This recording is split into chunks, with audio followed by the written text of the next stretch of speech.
Bom dia, meu nome é Leonardo Lopes e você está no Filosofia e Fé Cristã. Hoje vamos continuar a microsérie acerca do filósofo neocalvinista Hermann Doivert e tratando então aqui no guia que estamos seguindo, o livro base, que é o de Josué Reichel, que se chama Reformai a Vossa Mente, a filosofia cristã de Hermann Doivert. Hermann Doivert é um autor muito pouco conhecido, mas ele é um dos centros, como tratado no próprio livro do Josué Reichel, um centro catalisador da assim chamada reforma, filosofia reformacional. O canal conta com inúmeras outras playlists que tratam de outros aspectos culturais, sempre coligando com a nossa fé cristã. Assim temos playlists tratando de filosofia, cinema e variados temas. Então, vamos iniciar aqui o áudio de hoje, o podcast de hoje, já aqui na página 21. E anteriormente, o autor estava tratando da emergência do neocalvinismo em torno do século XIX, em torno da emergência do cristianismo que se vê agora em face de um mundo fortemente laicista. A metodologia do canal é sempre partir de textos consagrados, de autores consagrados. Quem quiser adquirir esse livro, eu recomendo, muito bom, excelente. E é um livro que serve como introdução ao pensamento não somente do Herman Doivert, como também do assim chamado neocalvinismo holandês. O Doivert é um autor pouquíssimo tratado, ele já figura, já aparece aqui em algumas teses, dissertações de mestrado, mas muito pouco ainda. E é importante que nós possamos reverberar, porque dentro do aspecto cultural é um tipo de pensamento que enfraquece, no sentido argumentativo, as diversas dimensões ateístas e reflete em torno da razão de uma forma, eu creio, muito mais ampla do que tratada por diversos outros autores que são mais consagrados dentro da academia. O método, então, é ler os parágrafos, não tratamos da obra toda, lemos apenas algumas páginas, alguns parágrafos, e vamos fazendo comentários. Então, na página 21 aqui, quem puder acompanhar, ele fala assim: outro elemento enfatizado por esse movimento, o movimento aqui que ele está dizendo é o neocalvinismo holandês. Comentário aqui. Então, continuando o texto. Era o postulado do reformador francês João Calvino sobre o sentido teológico da queda. Seguindo o teólogo de Genebra, o Calvino no caso, né? Kuyper, Abraham Kuyper, defendia a doutrina da queda total do ser humano, sendo um forte opositor da ideia de uma razão natural tomista.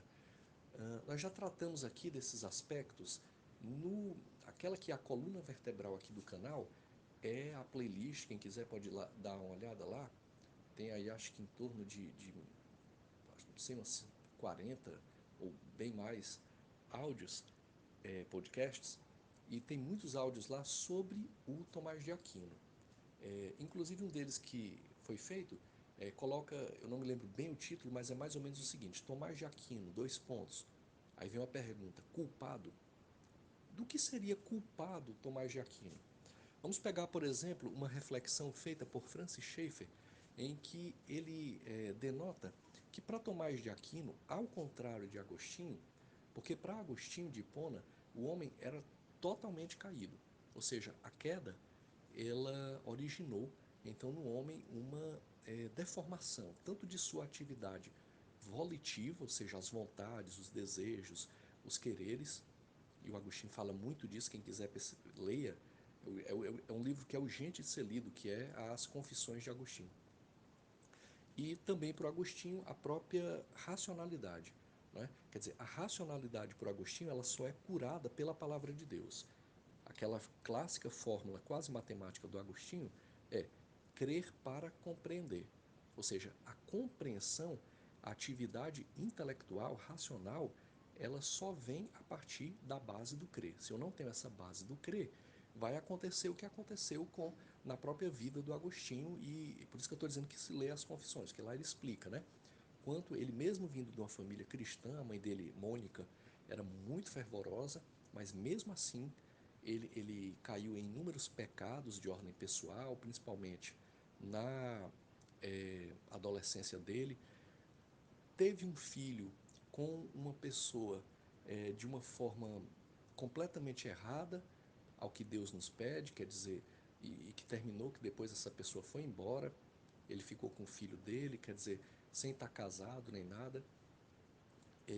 Também no sentido dos erros teológicos dele, né, a ênfase dele ter passado tantos anos no erro do maniqueísmo, na heresia do maniqueísmo, assim como também ter se enredado no ceticismo da assim chamada nova academia platônica, que se enredava em torno de um ceticismo que em nada auxilia na busca pela verdade. Então, quer dizer, o Agostinho ele percebe que é somente pelo crer, o crer na palavra de Deus, o crer no testemunho dado pelos irmãos da igreja, que a compreensão surge.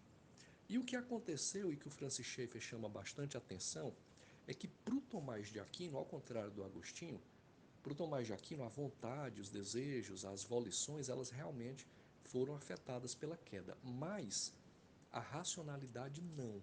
Para o Tomás de Aquino, a racionalidade ela está intacta, mesmo com a queda. E isso é um erro teológico, me desculpem aqui os irmãos católicos, mas isso é um erro teológico muito grande, porque a queda ela afetou o ser humano de uma forma total, inclusive na sua racionalidade. O que o Francis Schaeffer vai dizer é o seguinte, que isso abriu espaço para que pensadores que já eram, podemos chamar assim, de pré-laicistas ou ateístas até, eles passem a criar teorias, e aí teorias de engano, a partir dessa noção de que não se precisa mais da Bíblia para encontrar a verdade. Então eles partem só de uma noção puramente intelectual, puramente racionalizante, sem e aí onde se vai criar posteriormente, alguns séculos depois, a clássica divisão que a gente conhece ali no início da Renascença do mundo moderno entre teologia e filosofia, a diferença entre razão e fé, que é uma invenção moderna e que nós compramos, infelizmente, essa ideia. Mas, na verdade, em Agostinho, por exemplo, nós temos a noção de que não existe tal diferença, a razão não está apartada da fé, a fé não está apartada da razão. Por que o Tomás de Aquino seria culpado? E aqui eu não estou dizendo que ele é culpado, eu estou lançando uma pergunta, como foi feito no áudio lá da playlist Filosofia e Fé Cristã, que nós analisamos a partir do livro de Colin Brown. Mas tomando essa reflexão do pastor Francis Schaeffer, a culpa seria justamente nisso. Essa dimensão, essa heresia de dizer que o intelecto não foi afetado pela queda. Isso abre espaço para todo um conjunto de filosofias não cristãs e que por isso afastam o homem de Deus, e aí se recai no que foi dito lá em Colossenses 2:8, que onde é dito para a gente, né? Cuidado para não se escravizarem, para não se enredarem em vãs filosofias que se baseiam nos princípios elementares do mundo, nas tradições do mundo, nas tradições dos homens e não em Cristo. Está em Colossenses 2:8. Muito bem. E então seria isso. O Tomás de Aquino, quem quiser pode dar uma olhada lá mais rapidamente aqui, o Tomás de Aquino ele cria uma teologia em duas bases. O primeiro andar, digamos assim, da casa seria chamada teologia natural. Teologia natural que é, assim, bem a grosso modo, o ser humano, como não tem a razão, o intelecto afetado, ele pode, sem o auxílio da revelação, vir a conhecer pela sua razão a obra criada. E aí, em conhecendo a obra criada, ele sobe a escada e vai para o segundo andar. Aí sim, no segundo andar é onde Tomás de Aquino vai falar da teologia revelada, né? Por exemplo, a Trindade. Claro que Tomás de Aquino vai dizer que nós só podemos ter acesso à Trindade conhecer, falar sobre a Trindade de Deus a partir da revelação e não mais pelo homem. Mas para Tomás de Aquino, o primeiro andar da casa seria o que ele chama de teologia natural. E essa teologia natural, ela, no nosso modo de entender, na nossa leitura, seguindo aqui a do Francis Schaeffer, ela prescinde da revelação de Deus. Ela é um ato meramente do homem. É o homem conhecendo por si mesmo. E acreditamos, à luz da palavra de Deus, que isso é impossível. Deus está presente no conhecimento humano em todo momento, nos auxiliando e nos iluminando. Então, continuando, continuando aqui o texto, cuja ênfase estava na possibilidade de um conhecimento humano de Deus a partir de estruturas racionais não afetadas pelo pecado, uma teologia natural. Pronto, ele está explicando aqui justamente o que a gente falou sobre Tomás de Aquino, né? Seria uma teologia natural, onde as estruturas racionais funcionariam e funcionariam muito bem porque não foram afetadas pelo pecado original. E à luz da palavra de Deus, nós discordamos. O pecado original, ele cria uma cisão radical do homem com Deus, do homem consigo mesmo, do homem com o seu semelhante e do homem com, inclusive, a natureza. Lembre lá que no Jardim do Éden, tudo era posto, tudo estava dado ao homem. No momento em que o homem peca, o que Deus diz ao homem? Ele diz assim: agora tu terás que trabalhar e retirar com o suor do teu rosto, com o teu trabalho e esforço, o fruto da terra. Quer dizer, o fruto da terra antes vinha muito bem, agora vai ter que ser retirado com suor, com lágrimas, pelo homem, porque a terra se torna hostil. A criação se torna hostil para com o homem. Então, quer dizer, é nesse sentido que tratamos aqui. Continuando no texto, ele diz assim: para Abraham Kuyper, todas as áreas da vida foram afetadas pelo pecado. E aqui ele segue o calvinismo, né? Quer dizer, a teologia da depravação total do homem. Quer dizer, o homem se tornou completamente depravado, tanto em suas instâncias volitivas, quanto em suas instâncias intelectivas, pelo pecado original. E somente em Cristo, pela graça de Cristo, pelo sacrifício salvífico e substitutivo de Cristo, é que Cristo nos resgata e nos reencaminha para Deus, o que foi perdido lá a partir do pecado original. Continuando aqui o texto, incluindo a capacidade racional, daí a necessidade da reforma do pensamento, ou seja, a filosofia chamada reformacional é justamente isso, eu tenho que reformar o meu pensamento, porque em última análise Tomás de Aquino está errado, nesse ponto, ele está errado, quer dizer, o pensamento ele foi afetado sim, e esse pensamento precisa ser afetado, há uma necessidade aqui, em certo sentido, de retomar muitos pontos, alguns pontos, não todos, mas muitos pontos do agostinianismo, no sentido de reformar o pensamento. Vamos aqui a mais um parágrafo do texto. Nessa direção, uma filosofia que tivesse como ponto de partida a razão autônoma, per si, desconsideraria um aspecto central da antropologia humana, a presença do pecado. Bom, aqui tem uma crítica radical que vem da filosofia reformacional, que está presente principalmente no seu centro intelectivo, que é o pensador Hermann Doivert, que é uma crítica à razão autônoma. A razão não é autônoma. A razão ela está danificada pelo pecado original. A razão, ela, mesmo quando se propõe diversas proposições a priorísticas, essas proposições a priorísticas não garantem que essa razão seja autônoma ou pura em si mesma, como dizia Immanuel Kant.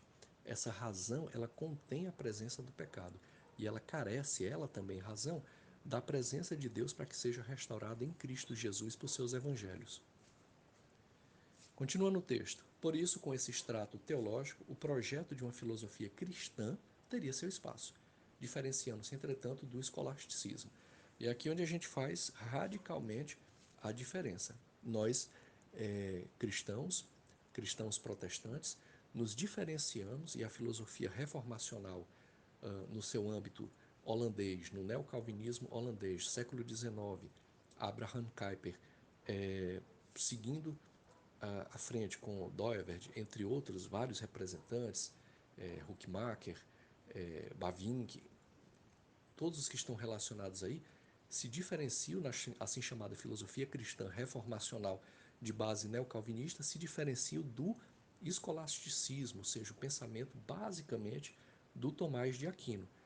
Justamente esse é um ponto. A razão não é autônoma, a razão está danificada pelo queda original, a razão, nesse sentido natural, ela se encontra na presença nefasta do pecado e há a necessidade então da graça de Cristo para que ela seja restaurada.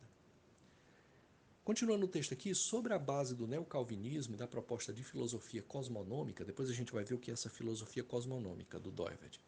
Essa tradição de pensamento continua a desenvolver-se e encontra eco nos dias atuais em diferentes autores, instituições e associações acadêmicas. Alguns autores têm se destacado em diferentes áreas do conhecimento, propondo avanços nas teses originais de Doivert. Aquilo que se falou, Doivert ele é o centro de irradiação, mas depois dele surgem inúmeros outros autores, né, que seguem essa linha da filosofia reformacional, da filosofia calvinista reformacional, da filosofia cristã cosmonômica do Doivert. Então, quais são esses nomes? Aqui eu gosto, às vezes, de citar os nomes dos autores, porque muitas vezes a pessoa passa a pesquisar.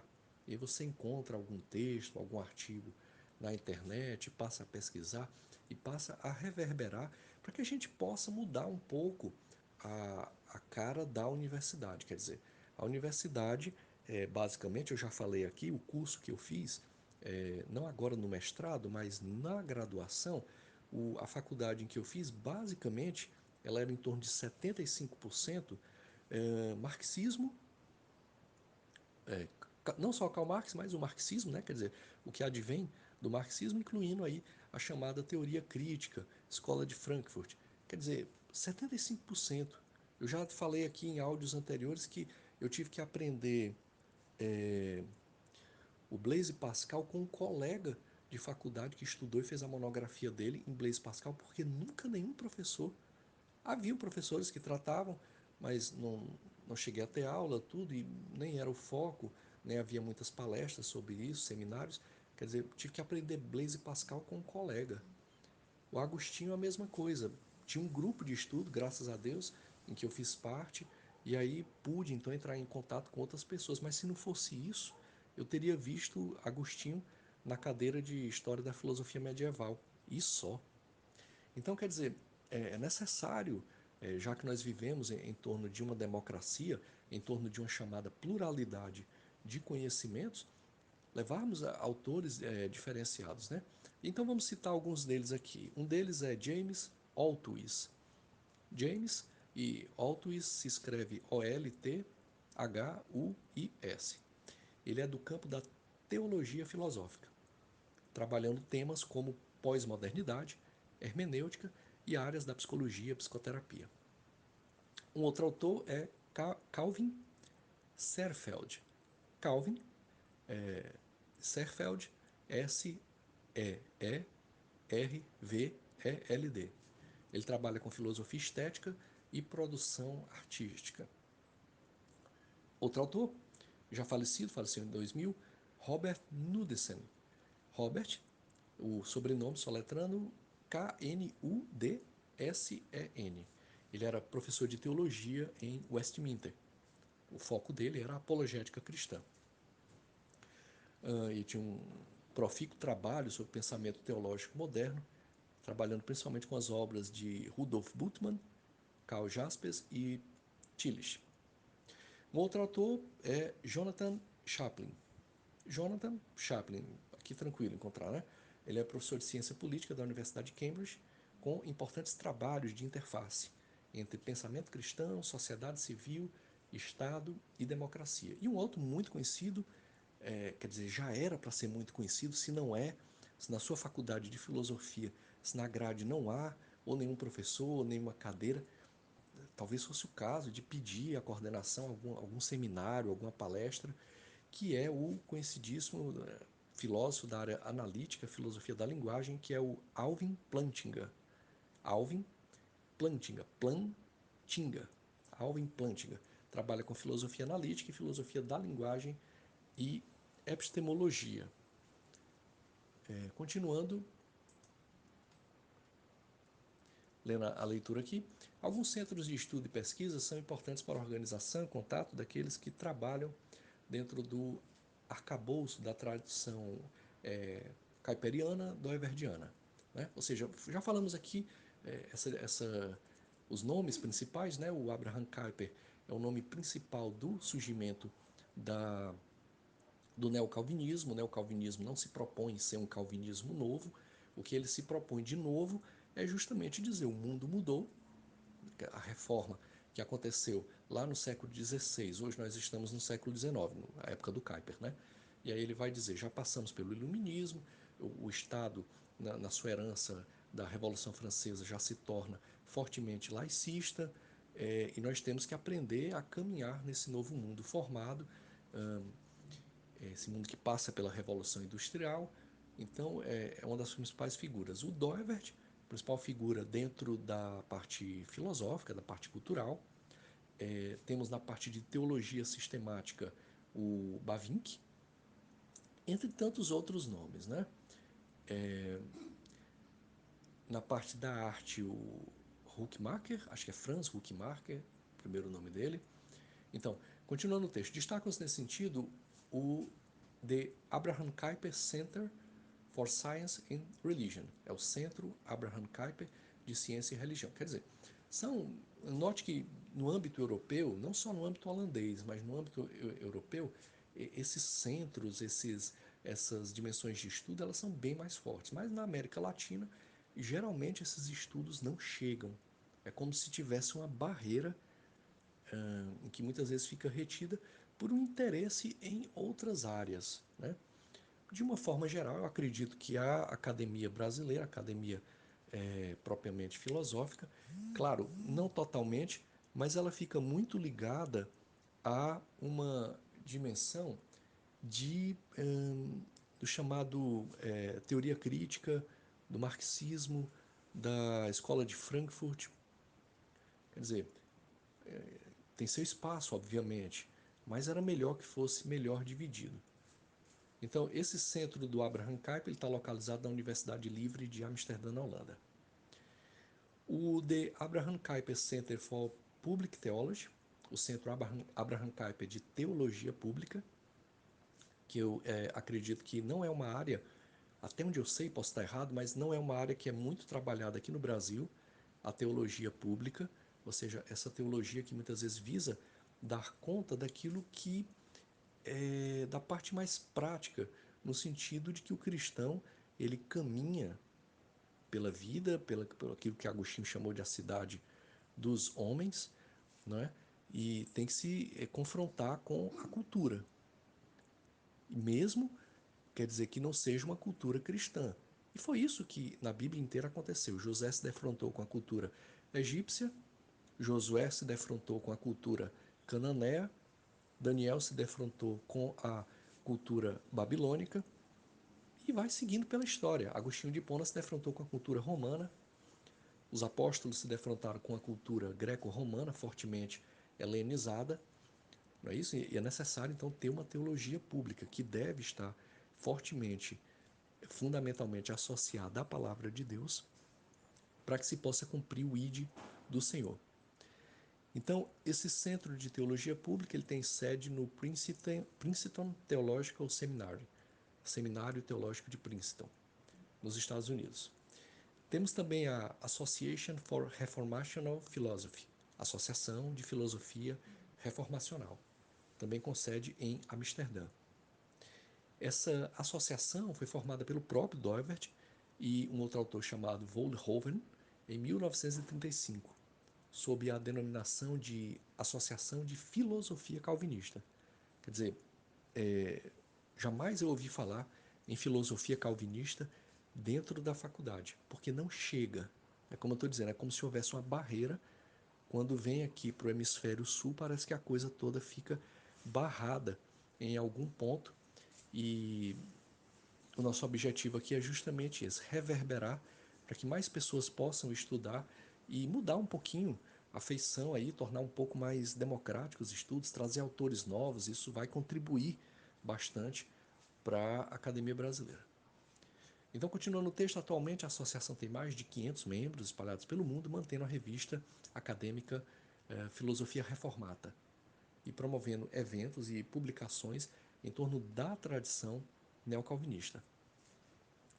Continuando o texto, é importante observar que o uso do termo filosofia reformacional pretende especificar a tradição de Amsterdã, né, onde foi fundada. O texto diz, né, cuja base está no movimento teológico holandês.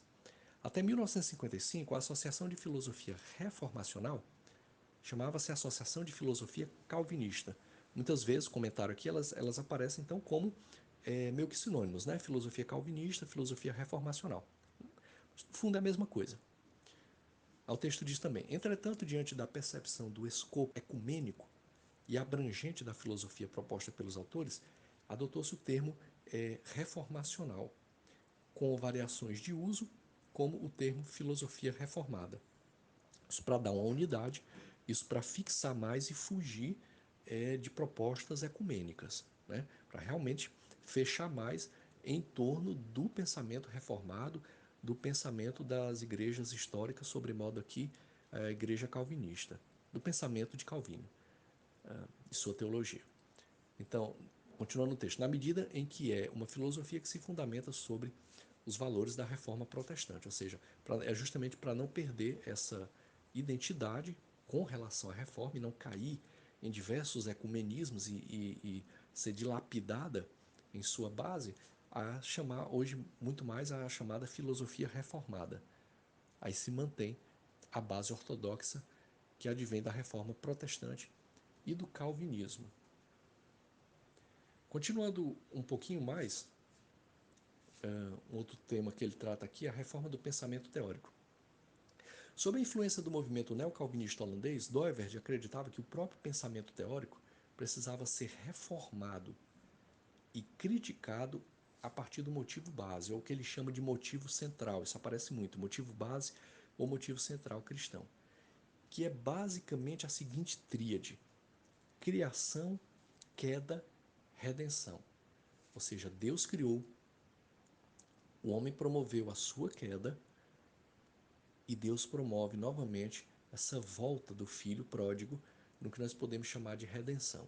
Então essa tríade que é o chamado motivo base, o motivo central da filosofia reformada, ou seja, é a criação, queda, redenção, cuja fundamentação mais detalhada, estou continuando o texto, se encontrava tanto na teologia sistemática de Hermann Bavinck, quanto já antigamente nas Institutas, o livro mais famoso, né, de João Calvino.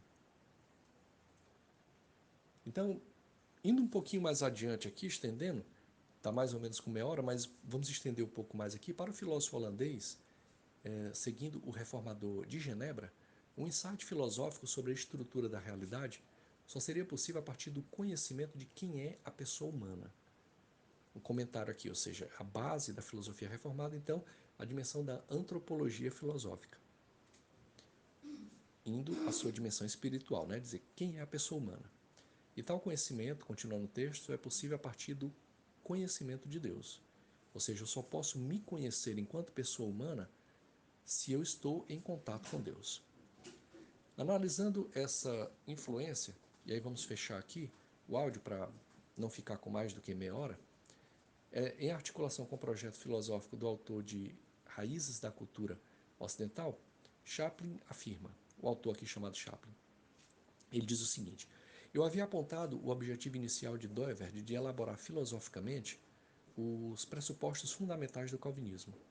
Seus escritos iniciais foram explicitamente para o desenvolvimento de uma filosofia calvinista, e ele coloca calvinista aqui entre aspas. Aí continua esse autor aqui, que é o Chaplin, que está sendo citado aqui. Mais tarde, o Doiverd, abandona essa denominação de seu projeto e passa a falar de uma filosofia cristã, também, entre aspas, aqui para enaltecer aqui, quer dizer, ele sai de uma filosofia dita calvinista, nomeadamente calvinista, para o termo mais genérico, filosofia cristã. Continuando o autor, o motivo base bíblico, ou seja, esse motivo base bíblico é o que nós já falamos, né? É a queda, o pecado, aliás, desculpa, é a criação, a queda e a redenção. Aí continua o autor. A que ele aderiu, defendia ele, era ecumênico em seu caráter. Não poderia ser visto como propriedade de nenhum movimento confessional em particular. Isso nós vamos tratar um pouco mais adiante, tomando sempre muito cuidado, muita cautela, essas dimensões ecumênicas e essa dimensão de um movimento, inclusive intelectual, confessional. Então vamos concluindo o áudio de hoje por aqui, se Deus assim permitir, vamos continuar a tratar sobre a filosofia reformacional de Hermann Doivert. Ficamos por aqui hoje. Deus não está morto e muito menos na academia. E lugar da Bíblia é em todo lugar. E por que não também nas faculdades de humanas, principalmente nas de filosofia? Um fraterno abraço e que a paz de Cristo fique com todos.